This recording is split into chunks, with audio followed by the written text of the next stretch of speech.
Bezawada నడిబొడ్డులో Benz circle సమీపంలో వెళ్తా నేను ఆగాను.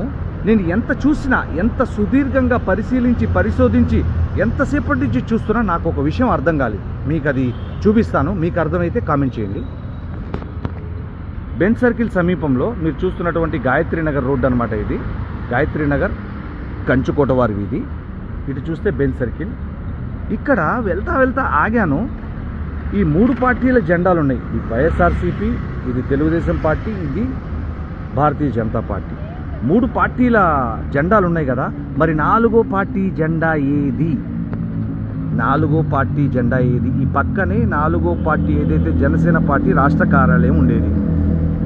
3 పార్టీల జెండాలు ఉన్నాయి. 4వ పార్టీ జెండా ఎందుకు లేదు అంటే ఈ రాష్ట్రంలో 4వ పార్టీ జెండా ఎజెండా ఏమీ ఉండకూడదా?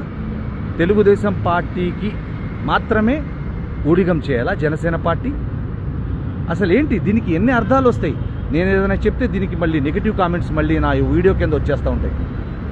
బాగా రెచ్చిపోయి జన సైనికులు కామెంట్లు పెట్టేస్తారు. అయినా పర్వాలేదు, డోంట్ కేర్.